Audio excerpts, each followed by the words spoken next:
Welcome, everybody. I am Dan. That over there is Tim. Down here we have Jason. We are the Nerdchamps. And of course, this week we are here to talk to you about the Olympics. Oh, wait. No.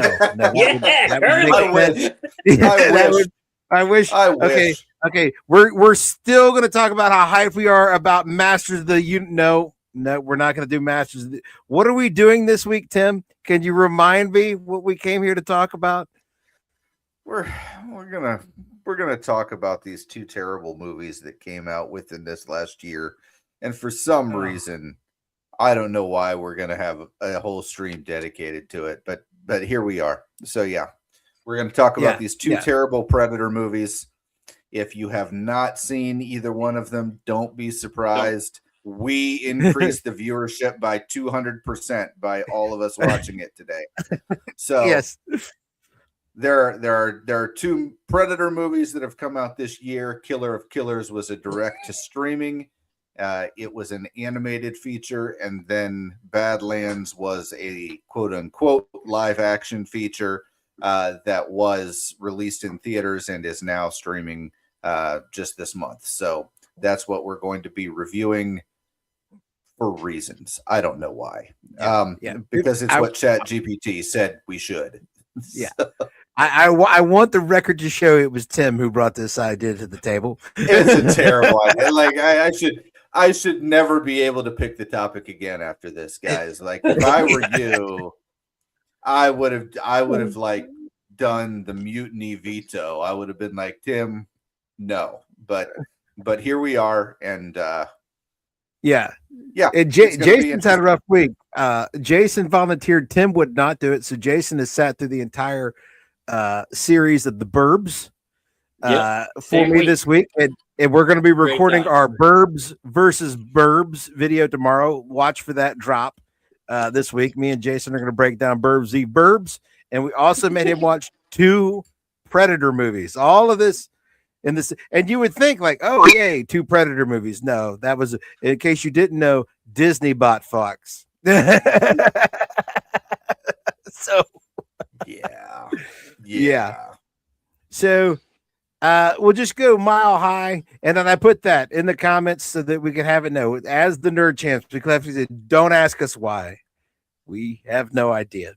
And that applies to why we're doing it, why they made it, why anybody would watch it, the whole thing. Yeah. So 1,000-mile roundup before we jump into the comments. Jason, what are your key takeaways having sat through both of these Predator films in quick succession? My kid liked Badlands. She's 9 and she doesn't know things can be bad. Why? Well, I was not gonna suffer alone, and my wife was not watching me. Yeah. I can imagine it. A 9-year-old. I'm gonna call CPS on you, Jason. I'm gonna call CPS on you. That is cruel and unusual punishment for a child. Well, you know your Predator movie is off to the wrong track when the only thing good you could say is the 9-year-old girl really liked it. They have totally lost track of their core audience, which used to be 12-year-old boys. Now we've gone to 9-year-old girls. Yeah. We have done the full thing. Though. I'm going to start with something positive. It's better than Alien Earth. I hadn't really low bar, but yeah. You know what? It's not as long, and just by default, there it is. Just not. So yeah, did you have any 1,000-yard statements before we jump into the comments, Tim? So for those of you who are unaware, Dan and I had a little side quest a few months ago in the summer where we were trying to start up a different channel that did kind of quick reviews. We did the Slab Cinema reviews, and our first review that we ever did was for Killer of Killers, and we never released that review because it was never trending. Yeah. And if you had told Tim If you had told Tim in that moment after watching that awful movie, that's going to be the second worst Predator movie that you're going to see this year, I probably would have called you crazy. But it was an absolutely awful year for Predator. Disney doing their worst work on a great IP. I don't know what else to say, man. You know, it's quite an accomplishment to have two movies this terrible released for the same IP in the same year. It's quite an accomplishment. So bravo, Disney. Keep up the work. In a to paraphrase, and I don't want to get us censured, but to paraphrase a line from the best Predator movie, Collins, you son of a. We're a long way from that movie. Yeah. You made us watch this, and before we jump into the comments, the only thing I want to say is, the Predator series is great fun, and really, I think anybody who's being totally honest can say there's only one really great film in the whole franchise. You know what I'm saying? The rest of them all have their flaws, but from the best one to the absolute worst one, pre-Disney. And I'll give you that all the Alien vs. Predators and Predators, they might not have all been good, but there was a certain level of, like, the ones that were bad kind of knew they were bad and they weren't taking themselves that seriously. And there was a level of fun involved. You know what I'm saying? There's just kind of like a tongue-in-cheek, like, this is silly, ain't it? It was kind of like a Bugs Bunny cartoon, the ones that were bad. Yeah. And these Disney ones don't know they're bad. That's the difference. They have, they're very serious about it. So with that in mind, we're going to jump into the comments. I have more thoughts that if the comments don't shake about, we'll get it. I'm sure we all have minutia to get into, but I am the night. He's a contrarian person, and he says he can't defend these, and he's a Snyder bro, and he likes it dark. Yeah, and over serious moments in Badlands. Like, there's some straight Snyder moments. Yeah, very. Can we let's talk? Let's just talk about each movie for a minute. I know we've got these comments. Okay. Okay. So for anybody, because you probably have turned this stream on and say, what are these movies that they're talking about? I'm never going to watch those. So because you're never going to watch them, let me give you just like a really, really high level view of both movies real quick. You have Killer of Killers, which is an animated feature.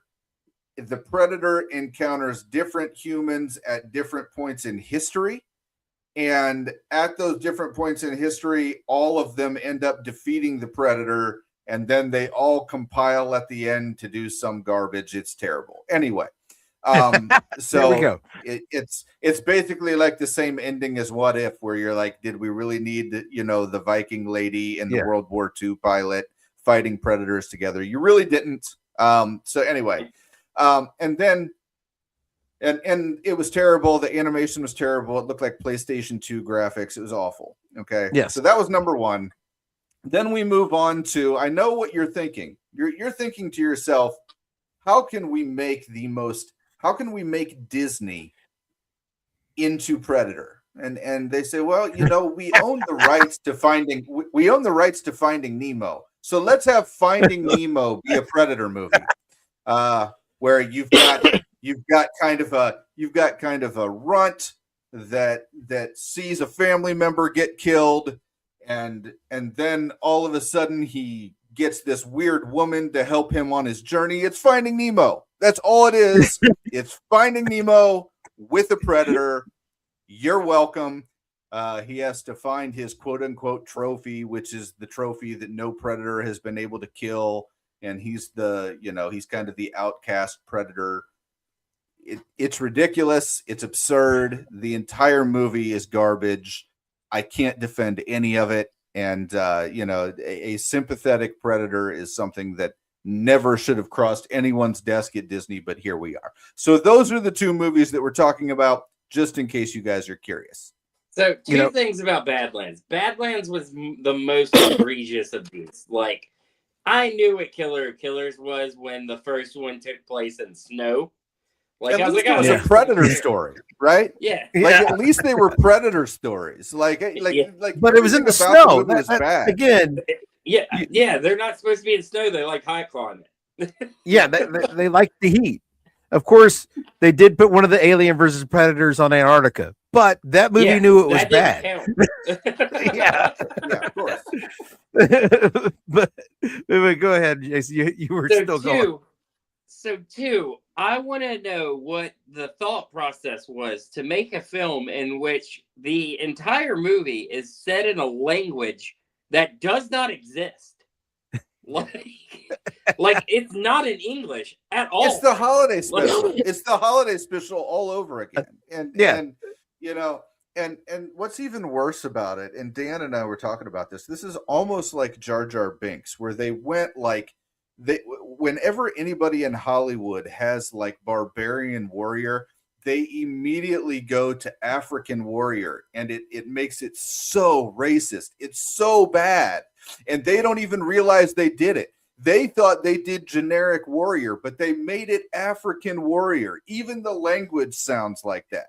It's terrible. And everything about it, it's just not, it's like something that they don't even think. It's like when we always talk about, no one came up to George and was just like, George, the Gungans are really going to offend people. And he was just like, nah, just leave them in there. Everyone will get what I'm going for. Warriors are warriors. No. You really, really, really made it offensive. And they kind of pushed the envelope on this one too. They made it as offensive as they possibly could. And they didn't even realize it, because I think that they thought that they just made something generic. Well, Hollywood is always lecturing us about the noble savage stereotype. When you're talking about tribesmen, when you're talking about Native Americans, they're always like, "Oh, how dare you? That noble savage nonsense is blah blah blah blah blah blah." blah. But then they go into space, and all of a sudden, they can give their monster dreadlocks and native / African tribal rights. They made his skin black in this movie, for crying out loud. They went as far as you can go without just making it about African tribes. It's as crazy as it could possibly be. I will say that there's a couple things before we get to the next comment. First of all, when Badlands opened, I don't know what has happened to filmmakers. I don't know what they don't understand about costumes and how to light costumes and how to shoot costumes.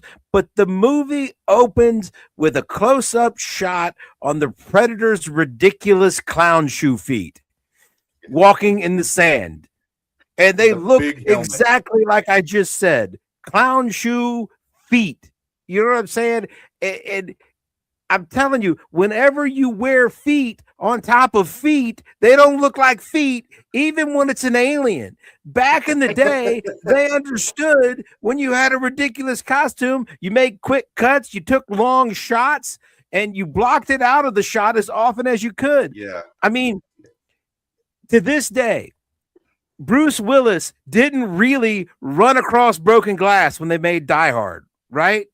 He wore fake feet on top of his feet, right? And they looked ridiculous. But I have seen Die Hard in an IMAX theater twice. And you have to remind yourself and look hard to see the silly looking feet.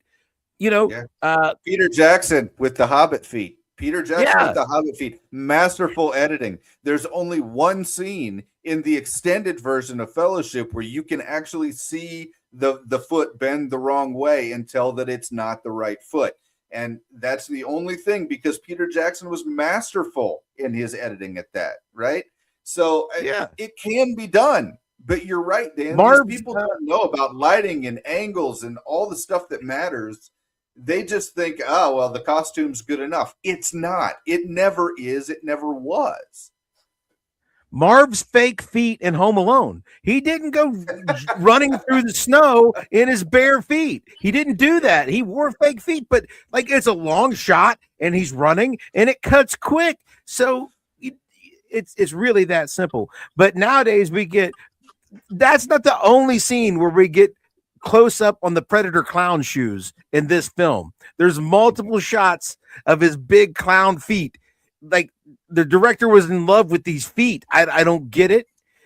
Like Alien Earth, you get the xenomorph. I mean, this suit is like 50 years old, and the movie it was in is now over. It's like 50 years old, and the suit looks amazing in the 50-year-old movie. But you put it in a brand new TV show, and they put the xenomorph in a brightly lit hallway, standing there like, "Hey, man, can I bum a cigarette?"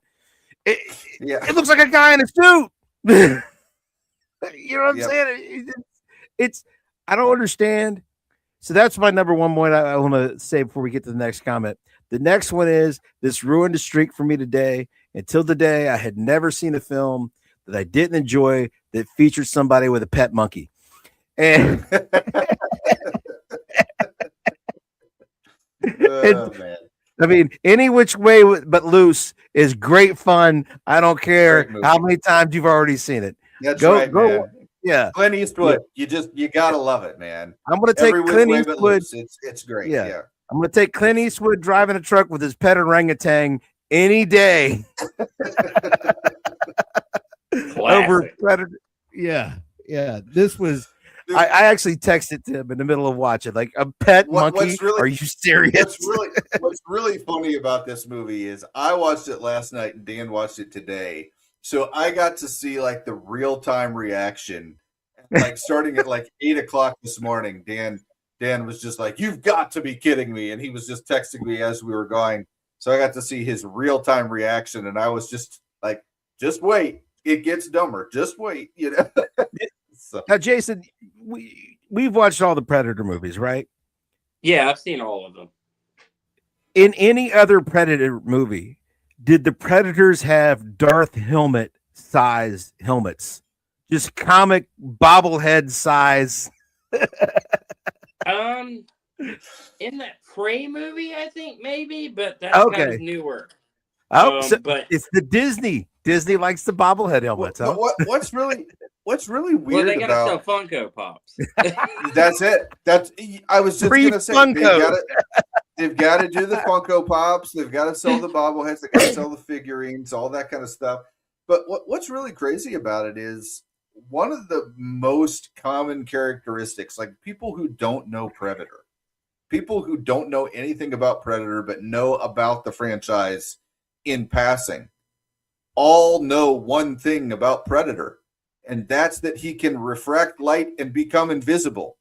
And that was absent from this movie, except for the dad Predator. That was it. Yeah. Okay. Other than that, it did not happen. Right. And so a lot of the things that we are complaining about can kind of be glossed over because you didn't really see the Predator a lot in those movies. And in the Arnold Schwarzenegger movie, it wasn't until the very, very end. You saw one little scene where he was like mending himself up. And then you saw him just in passing here and there a little bit, but it was just the big fight at the end with Arnold Schwarzenegger. That was it. And so there really wasn't a lot of room for costume malfunctions and focusing too much on this body part, and the helmet looked too big and the dreadlocks looked weird. And none of that was there because you didn't really even see the monster that much. So it's kind of crazy that this movie that focused on the visual representation of what was a Predator, it just focused on it way too much. And I think that's, when you don't have that invisible quality to him, it's what you have to do, right? So I thought that was very interesting. It was a weird take. Yeah. And it's just, let's get our next comment loaded up. He says, if I'm forced to pick, Killer of Killers is worse. Okay. Let's take a swing at this. Jason, you go first. Which one is worse? I say Killer of Killers just because the animation is awful. but that is not to lift up Badlands. So yeah. Tim, which way are you going? I feel like when Brad Pitt talks to Jonah Hill in Moneyball, and he says, "Would you when he's talking about getting fired, and he said, "Would you rather get a bullet to the head or 5 to the chest and bleed to death?" And Jonah Hill says, "Are those my only 2 options?" So I guess, do I have to pick? I guess that's because they're both terrible for different reasons. I think that's the big thing with Killer of Killers. Yes, we had more of a traditional Predator story with each one of the segments of that movie, but the animation was awful, the quality was awful. All in all, the overall story was something that just did not line up. But then we get to Badlands, which is just like a retcon nightmare, and just kind of rewriting what Predator is to a whole generation of people, and it's not good. So they're both terrible for different reasons. Gun to my head, if you ask me which one I liked the least, I would say it was Badlands. This is tough. Okay. Killer of Killers is an execution nightmare. Like, this is literally, we're not exaggerating when we say it is an entire series of PS2 cutscenes. I think if we research it really hard, there was a canceled Predator PS2 game that was in development at some time, and it never came out. And they're like, we got these cutscenes. Why don't we just slap them together and throw them on Disney Plus? You know what I'm saying? That could be what happened. And they do fight in the Arctic, or in, like, you know, it's Viking time. So they're up in Norway or Finland, or, you know, somewhere where the Vikings, the Norse were. Yeah. Which the Predator should never be there.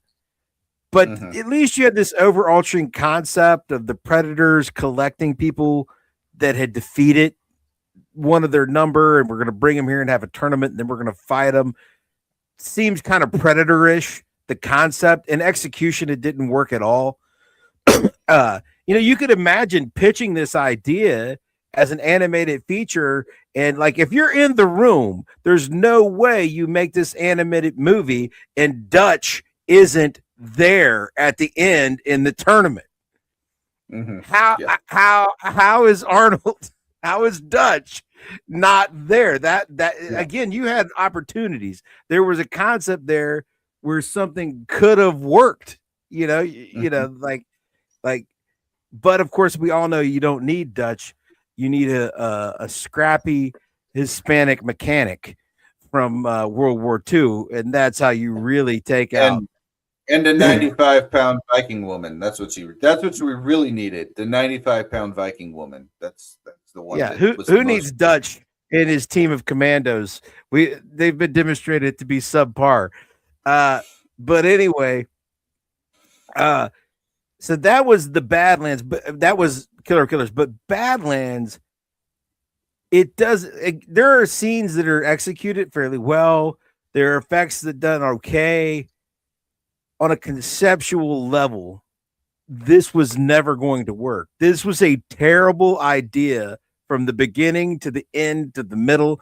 The whole idea is, we're going to make a Predator the good guy. He's the protagonist of the movie. We're going to follow a Predator throughout, and he's going to be the runt Predator. He's going to learn to make friends and form a family. And it's just, he's going to get a pet monkey, and the pet monkey's going to save the day. And like really, if you sat in a room and somebody pitched you, like, I'm going to make a Predator movie where he goes to this hostile world and makes friends with a robot and gets a pet monkey. That monkey was important. Yeah. You'd be like, what are you on? What are you on? I can't believe it passed through the creative desk. I mean, I can't believe somebody gave a signature to that and said, yeah, let's do that one. I mean, and not only that they were going to do it, but that they were going to do it for theatrical release. That's just, it's just crazy to me. I can't believe, I'm so glad I didn't pay money to see this in theaters. I'm so glad. I will say, I have no idea. I would have been so furious. I made it through Badlands in one sitting. and it took me 2 tries to finish Killer of Killers. So I think I'm going to say Killer of Killers is slightly worse. I'm going to give that one the edge. So there's our votes around the table, but it wins the award of tallest midget. Josto says nothing. Says Badlands might be the worst IP adaptation in Disney history. Oh no! No. Yeah, I mean, Disney's got some bad adaptations. So I don't know that would be fair. What I would say is it's definitely bad. There's no way around it. It's very bad. Okay. And do you think? Yeah, go ahead. Go ahead, Dan. I was just gonna say, do you think we've seen their worst adaptation? Because have any of us watched Richard Ziegler's Snow White? Have any of us sat through that? No. Do you think it might be worse than anything we've watched? I think there's a chance. I think so. I mean, and just that kind of, and honestly, Disney has done so much. They have such a long history that to just kind of have the recency bias for all of the bad stuff they've done in the last few years. There was some bad stuff that they had done a long time ago. Let's not forget some of those things exist. And so, I would basically say that Disney's library is so long that I'm sure there is a worse adaptation somewhere. That Snow White one is probably going to be up there. There's no doubt about it. To have something that is so beloved as that story and do what they did with it for the reasons that they were doing it, in spite of what the audience was telling them for years. And had it not been for the audience, the dwarves would have been absent from that movie. The audience revolt is what got the dwarves to at least be present in the movie. But now they're nightmare creatures. I mean, nightmare fuel. There's a lot of adapt. I mean, I guess the Acolyte would technically be adapted as well, and I'm not a fan of that, as we all know. I think that's one of the worst things that's been made by Disney in recent years. So there's we just talked about Alien Earth, which was atrocious. I mean, and this is another thing. Weyland-Yutani came in Badlands here, and I know that they exist in the same universe, but why are they really pushing this? What are they really trying to get from us here? Are they really trying to merge these two together so they can have another big Alien versus Predator? I just think that would be a terrible idea. I can't think of anything worse for either one of those franchises than to merge again. I think it would be just a terrible idea. So I don't know. Disney really needs to they need to go back to the drawing board on this one, because I think one of the big things with Predator is, and Dan nailed it, with Predator, there's only really been one great movie. I know there are fans of Predator 2. I know a lot of people liked the 2018 release as well when it came out, but I'm not a fan of that one. Me either. But Predator 2 for me is where everything kind of started taking a turn. I wouldn't go as far as to say it was bad, but it was not near as mysterious as the original, and I just didn't feel like it was. I didn't feel like they really did the character of the Predator justice compared to what they had done previously. And so, and really, I think that movie is what kind of kicked the door down for multiversal storylines in cinema, because the ending of the movie, when you see all the skulls and we see the xenomorph skull that's obviously there, that was really what made people say, oh, and then people like Jonathan May, the first time they saw it, were like, oh, so they can merge those movies together and it'll be awesome. And it never would be awesome. Okay. That's the sad truth. It was never going to be awesome. It was always only ever a tease for the audience. And now they're doing the same thing. They're making the same mistakes over again, because they had the same wall here. They had the same wall in the ship with the xenomorph skull and everything. So what are we doing? And a T-Rex skull, though. Yeah. I mean, what are we doing here? Like, are we tying in Jurassic? Well, no, Disney doesn't own Jurassic Park, thank God. Yeah. I mean, honestly, not that Universal's doing a good job with it, though, Dan. I mean, yeah, but I don't need it tied into 15 other things. I don't. But it could be in its own terribleness all by itself. Yeah, exactly. It doesn't have to be. Exactly. I'm going to try this. Well, first I want to ask, like the Weyland-Yutani thing, that has never been pounded on to this extent in a standalone Predator project, has it? No, not that I'm aware of. I don't ever remember Weyland-Yutani being brought up at all. It hadn't been that I'm aware of. And so that's just one of those things, man. I don't know that we needed it here. I know that you own both franchises, but it just seems silly to me. I guess you have to explain the synths. I guess you didn't really have to. I mean, we're talking about space stuff. It could have just been some android from somewhere, right? I mean, but they're really trying to launch this Weyland-Yutani universe. I mean, the Weyland-Yutani is the underarching. That's why the Predator, not only so in the same 8-9 months now, the Xenomorph and the Predator are both good guys. They are the heroes of the story versus the big bad corporation. And the fact that Disney, the biggest, evilest corporation on the planet, they don't get it. They don't get it. Is lost on them. Yeah, completely lost on them. They don't understand it at all. So it's really you funny. Just wait until Predator shows up in Alien Earth season 2. Oh God. But actually, we can't call it a Predator, guys. We have to call it a Utah, right? Is that what a Utah? Yeah. That was established. That's never been anything before, right? We didn't. We never heard the language, and I think this is the first time we've heard the language. Other than some laughing and some other than some laughing and some side, but I don't think we've ever heard full-fledged conversations before like this. And so this is. I didn't imagine predators having conversations. You know what I'm saying? I never did either. I never and look, like, we get it. We see that they had a ship and they had all these sophisticated weapons. So obviously they had but this is just like everything else, man. I don't need to know the back history of everything that goes on with it. I don't need to know all of that, right? Like, how they ended up with the weapons doesn't matter. All that matters is that he's fighting Arnold in the woods, and that's awesome. Okay. Yeah. And he's invisible and Arnold isn't. And Arnold has to smear mud all over himself and get all primitive. Right? Yeah. That's what's awesome. Yeah. I blame George Lucas.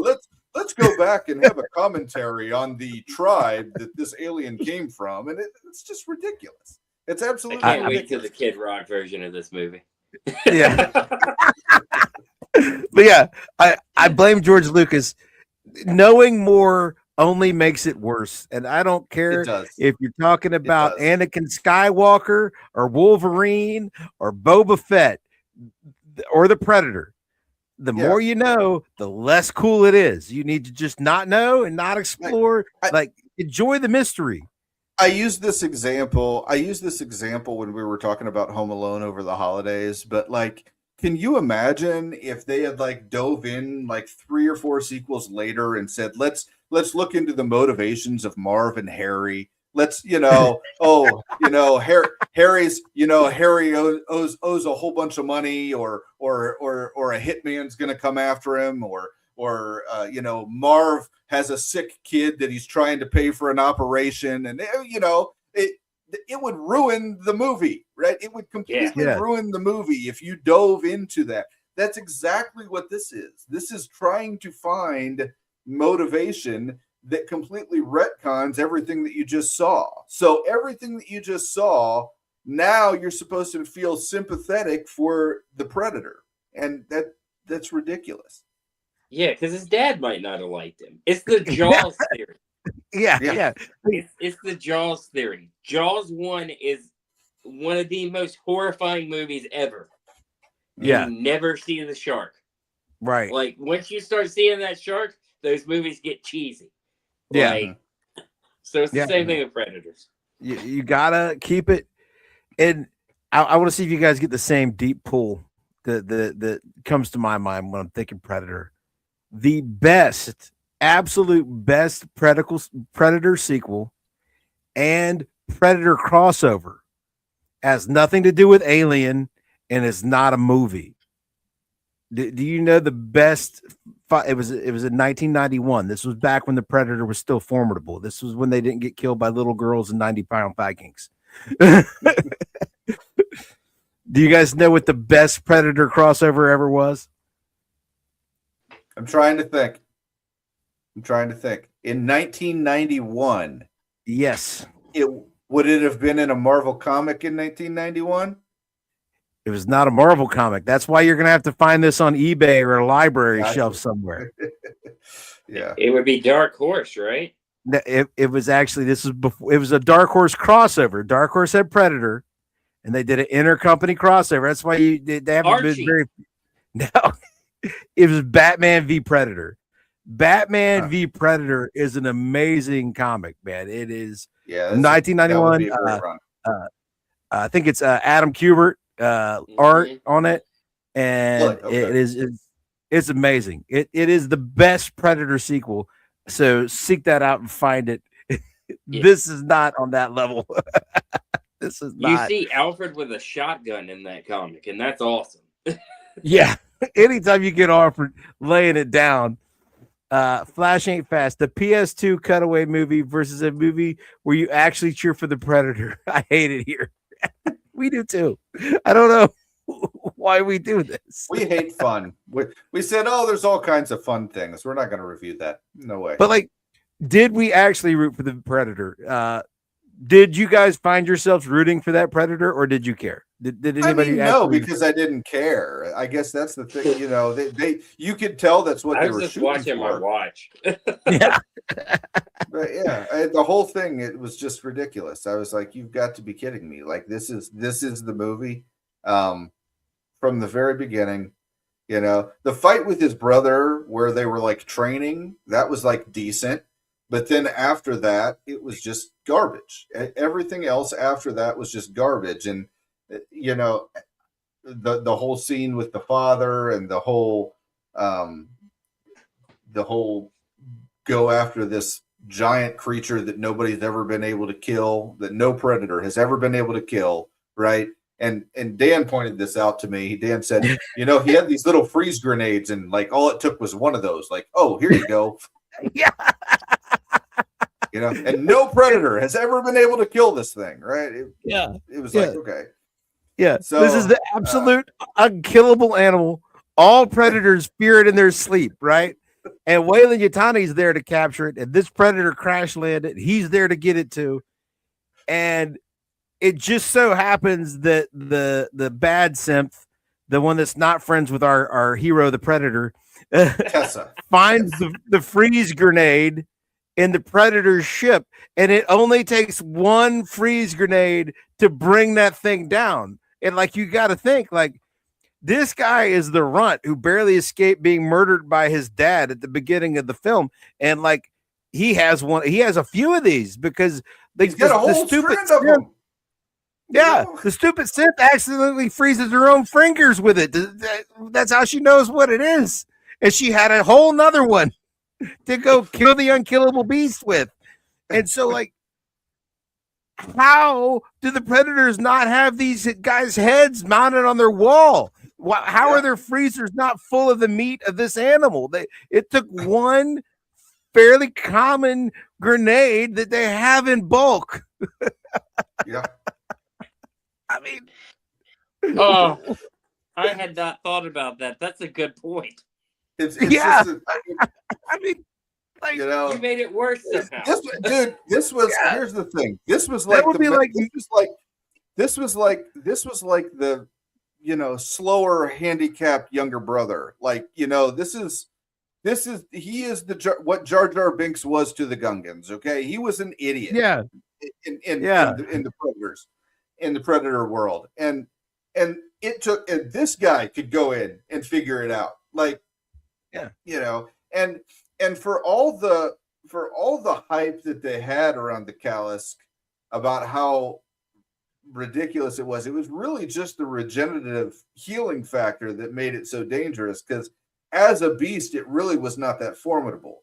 And I thought that was kind of interesting. So I don't know what you guys thought about that, but I think they kind of oversold the beast to us a little bit, when they showed us what we actually had there. Yeah, I was underwhelmed. I mean, the regenerativeness was pretty cool. You think that, but again, they made it to where this fool, they have established him as a fool and a runt, and he's malformed and whatever. Who cuts the thing's head off? Now its head just. And Dan pointed this out. He was not very much bigger than the synth, which was about the equivalent of a 95-pound woman. So he was not much taller than her. Yeah. That's having watched these films, I have established, having watched these two films today, I know that predators range in height from 5'10" to 12 feet tall. That is because the one at the end of Killer of Killers, the one in Prey picked up a bear. I mean, a bear. Yeah. After it killed the bear, it picked it up, and like it was a dog or something. You know what I mean? So yeah. I mean, this one being like 5'10" was like, that's a choice. It really is. It was a choice. Yeah. Well, he had to be relatable. So, Flash ain't fast. We deserve to see the Viking lady fight this. I mean, sure, why not? Yeah, that'll be in the next cartoon. I mean, the synth lady does spin. Yeah, she spends half the movie in a 3PO harness, on the Predator's back, for shits and giggles. God, that was like, why are we anyway? I hated the ties to Weyland-Yutani. I know they exist in the same universe, but it just seems, I'm surprised they didn't work it in to the Killer of Killers, to be honest. Yeah. It would have made sense. But when you're going back to I think the big thing is Weyland-Yutani had not been developed yet, and a lot of those stories were like, what, 1000 BC, or it was just like, so it was very interesting. But then they collaborated them all together. It was really weird. They time traveled and brought them all together, and it was just odd. So, was it cryogenic? We're not told. We're not. Nobody knows. Just time travel. It's just like Hulk. We're all here. That's hey, and we know Disney will tell us real quick. That's not how time travel works. It does not work that way. It doesn't work like that. No, it absolutely doesn't work like that. I love how the whole climax of Killer of Killers is just based on the assumption that you're on the Predator home planet or the Predator arena planet, and they would have exactly one ship there. Like they're gonna make their great escape. So how many Predators are there in the clan? Oh, there's like 3 of them, and and you're just like. Well, it wasn't hunting season, so Yeah. So that was just, and then the big twist is, oh yeah, wait, we got other ships, so that just, but it does. But the idea is, did they go hard, based on this continuity, right? In the Disney owned official continuity, did Dutch get harvested and brought to some weird tournament where he was killed? And that's what I hate about this. Whenever you do something like this and you think, oh, we're just creating our own interesting story for this movie, you're really not. Okay, you're really affecting everything that came before it. And this is like what the Acolyte didn't think about with all the Yoda stuff. They thought, oh, well, that'll just be a nice, interesting twist. No, that ruins who Yoda was the entire time we've known him, right? Yeah. And this is kind of the same thing. It's like you basically have introduced this new concept of the Predator to us, and now that ruins everything that we've seen moving forward. we were the guys that just wouldn't let this guy have his trophy to take home to his dad. That's who we all were now. It's ridiculous. Yeah. Yeah, it's the Dark Fate problem. It's the Terminator Dark Fate problem. Since we're ruining Arnold project, Arnold even took part in this one. It's like, you remember how hard you rooted for John Connor T2? Well, like a week later, he got killed by a different T800 anyway. So don't worry about that. It was just T3 was not good. It was not great, but at least it didn't ruin T2. It was consistent. It was consistent. Okay. It didn't retroactively make that other movie not matter anymore. It didn't, and Claire Danes was forgettable in that movie, and it was not a very good movie. The Terminator was very forgettable in that movie, but it didn't ruin what came before it, right? And that's hard to do when we're talking about, a time travel movie that goes in different eras and all that kind of stuff. This is a situation where they really didn't have to do it this way. You could have just given us and you could have just given us another Predator movie in a different era. They gave us the Native American era, and that actually landed with audiences relatively well. I still think it's crazy that a 95-pound girl defeated a Predator with an axe, but that's okay. You know what I mean? It was a bad choice. It wasn't a perfect movie, but at least it didn't destroy everything that came before it. And that's what this is doing. I feel like they didn't really think this through. They thought they had something new and interesting, and it just hasn't really been what I would have. I don't think I would have done it. I don't think anybody that really has respect for this property would have done.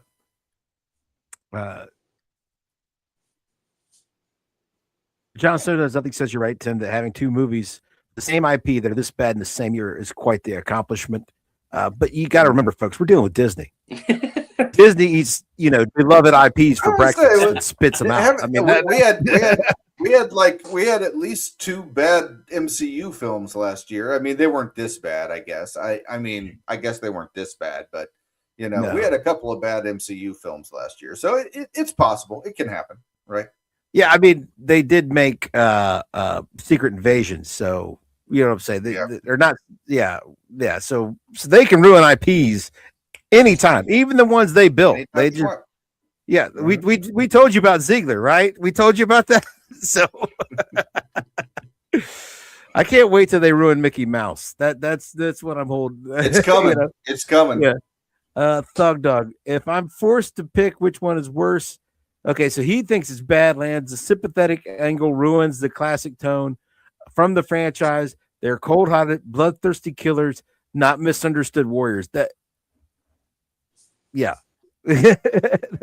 been, and then we got here on a scale of how terrible these movies were.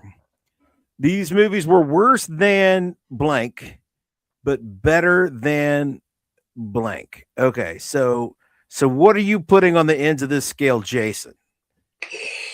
Ooh, that's a tough one. It's better than Alien Earth. Both of them are better than Alien Earth. But it's worse than every other Predator movie that has ever been made. Yeah. Except for AVP 2, which takes place, I'm pretty sure, in a dark room the entire movie. They ran out of money. So I remember going, I think I snuck into that movie to go watch it. And I was like, I could get in trouble for this. And I can't even see the screen. Yeah, early in the movie, the power goes out in the whole town. You never I know how to save money. You never see the big thing. Yeah. Oh, it's they're like, oh, well, they were sitting in the writers like, okay, everybody, we're out of money. What are we going to do? Yeah. Oh, Tim, what are you putting on the ends of this scale? I've got an interesting one here. Okay. I think while you guys were talking, I thought about this. Okay. It's better than Dark Phoenix, but worse than Apocalypse. Okay. So, probably the two worst X-Men movies. Let's go ahead and say that it's better than Dark Phoenix but it's worse than Apocalypse. So yeah. So let me think. It's I'm gonna try to go MCU. So it's better than Secret Invasion, but worse than Bored Again. Yeah, it's worse than Bored Again. It's better than Secret Invasion. That's I'll watch the Fiddle Faddle Fallon again before I before I touch any of this. That's great. And the thing is, and I talked about this with Jason before we went live. We've had to suffer through the Burbs show, and we've watched these Predator movies, and we watched Alien Earth. The culture or the pop culture is stuck in this loop where everything is a reboot or a renewal or an adaptation or a continuation. And when you have no affinity for the source material and no similarity, Yep. Why are you tying these things together when you could just go make your own thing? You could just go make your own original thing. This Badlands movie, everything that's wrong with this Badlands movie, and I think I had this conversation kind of like somebody told me this before I watched it. Everything that's wrong with it is that it features the Predator. And that's not the Predator. If they had created some new character, their own IP, their own IP would have been great. Yeah, perhaps one without pseudo dreadlocks. So you could avoid some of the, noble savage stereotyping. But, despite all that problematicness, the main problem is this is not the Predator. You've ruined the Predator. This is not what happens with the Predator. And so conceptually, at the ground level, it's wrong. This Burbs show has more in common with Desperate Housewives than it does the Burbs. So it took, and I know they've seen the movie because there's Easter eggs in the titles of the episodes and little lines that they say throughout the movie, but that's the only thing that harkens back to the movie. The tone is totally different. The structure, it's not the same genre. The show features a lot of comedic actors, but it's not really a comedy. Whereas the movie very much is a dark comedy. So, the Alien Earth, the main problems with Alien Earth, besides being slow and kind of dumb, the alien, this is not what xenomorphs are. That's not how they behave. If you created your own brand new alien creature and made a movie about it, maybe it would be okay. But we all know what a xenomorph is supposed to be. And you advertise it as the new alien thing, the new Predator thing. And so you want that built-in fan base, but then you don't give us what we came for. So wait, you didn't want xenomorphs being controlled like dogs? Yeah, or just a rip-off Blade Runner story. It just they really are overthinking the room on a lot of these things, because what Disney has done in recent years, and they're doing it everywhere. They're doing it Star Wars, they're doing it MCU, they're doing it Alien, they're doing it Predator, they're even doing it with their fairy tales now. What they're doing with all of these is they're saying, let's give the audience something they're totally not going to expect. And we've seen all these different angles of the Predator before. What have we not seen? Well, we haven't seen his home life. We haven't seen how his father abuses him. You know what I mean? We haven't seen him get picked on in school. That's what we haven't seen about the Predator. So this is Rings of Power, isn't it? Right? Yeah, it's Rings of Power, Tim. It's crazy, and that's what it's the orc families. We're gonna show you, but they do it in every IP, right? In Star Wars, babies. They have to show you something in Star Wars that you've never seen before, right? They have to show you something new that the Force does every single time, but then it is inconsistent with everything that we've seen before. It's like you can't just change stuff to try to make it new, fresh, and interesting. Sometimes people just want to see the things that they want to expect from these franchises and from these intellectual properties. I mean, you cannot just introduce stuff to it and think that, oh, well, we're giving you something new. What you're doing is you're changing everything that came before it, and you don't even realize that. And that's the biggest problem. Disney needs to get in a room and decide if they're going to own these IPs, right?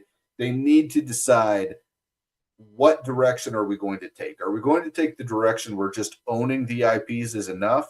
Or do we need to make them ours? Do we need to make them what we want the IPs to be? Because this storyline had Disney written all over it. If you ask me the Walt Disney version of Predator, this would be it. Yeah. Right?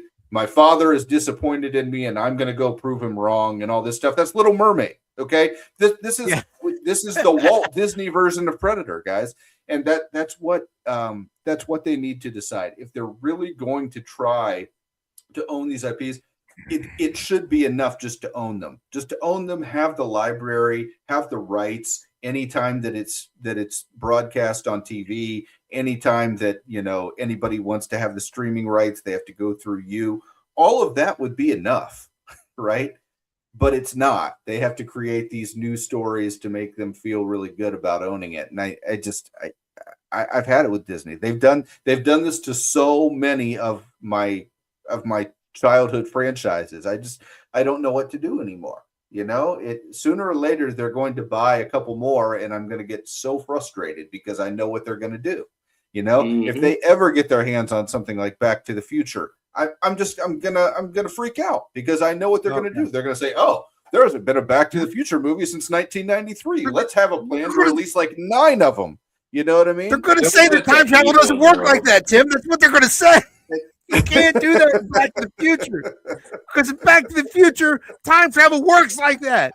We know it does. We saw it. But that's it. You know what I mean? They're going to try to tell us it doesn't, right? Everything that you thought about Back to the Future time travel, it's going to be completely different. And we're going to see the inner struggle of Biff Tannen. That's what we're going to see. Yeah, that's right. Hey, man, he wasn't that bad of a guy. I would sign on for a Biff Tannen series or something because I love Tom Wilson. If you haven't watched any of Tom Wilson's recent interviews, he's great. He's great. He's one of the best people in Hollywood. He's hilarious. So give him a look. But the acolyte existed to teach us, maybe he is a Sith, but he has an impressive package. That was the key takeaway. I believe that Disney wanted us to know about Star Wars. But I don't know what they're trying to tell us about the Predator. I guess the Predator's just misunderstood. We should just let him kill us, I guess, is the key takeaway. That's what I took from it. Yeah.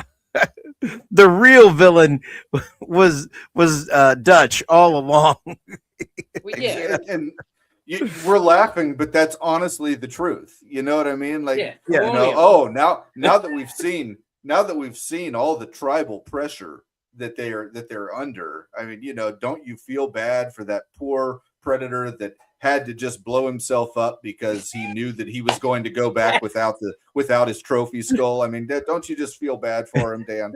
Blow himself up. Just imagine if when they were releasing Predator, I can't. What year was anyway? Instead of a xenomorph skull, instead of a xenomorph skull, he was polishing. Imagine if it was an ET, the extraterrestrial skull. Yeah, that he had in his ship, and how different the whole world would look at this point. Yep. That would be incredible. Now I feel robbed. Yeah. I bet you ET would never let that happen. Yeah, he would tell the Predator to be good. Be good. Here's my thing on Predator, and I think that Dan nailed it, and I think that it's something that needs to be looked at. We need to get a real filmmaker to do one of these projects, to do an Alien movie, to do a Predator movie.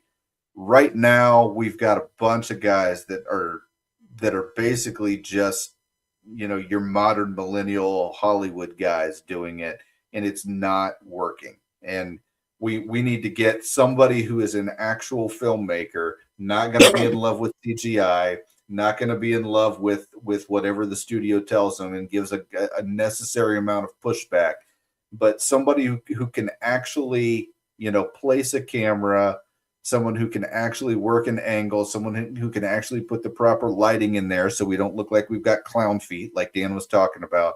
All of that is important. If you have an actual filmmaker, that's what makes some of these previous iterations of the films work, is when you had those kind of things, right? Steven Spielberg working with that Jaws robot was a nightmare, but because he is the genius that he is, it looked as fluid as it could possibly look when the shark was in frame. And I think that's what we need from something like this. You can't have somebody in a goofy suit like a Predator suit and have it look scary unless you've got the right filmmaker. And this, for the entire portion of the movie that you could see the Predator, it just looked goofy.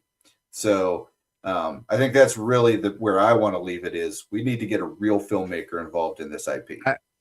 It's not that hard. Like I've got a pitch for you guys. How about this? It's February 1945, and I've got a Predator loose on Iwo Jima Island. Ooh. See, how hard is that, right? How hard is that? I mean, right? Come on. These things write themselves. I mean, yeah. But the problem with getting an actual filmmaker, especially with the Alien franchise, David Lynch made an Alien movie, and it was terrible. Josh Whedon wrote an Alien movie, and it was terrible. Like, for some reason, this franchise just takes good directors and makes them terrible. Like, that's where they go to die. Yeah, but but that's the thing. Like Alien is one of those franchises that, I think Dan alluded to the original. I mean, the original is one of those where the camera work was perfect. And I do think that as time went on, people kind of fell in love with the idea of showing something new, fresh, interesting, showing too much. And when you do that, you end up with Alien Earth. You end up with people that overthink the room, and all of a sudden the story isn't even about the alien anymore.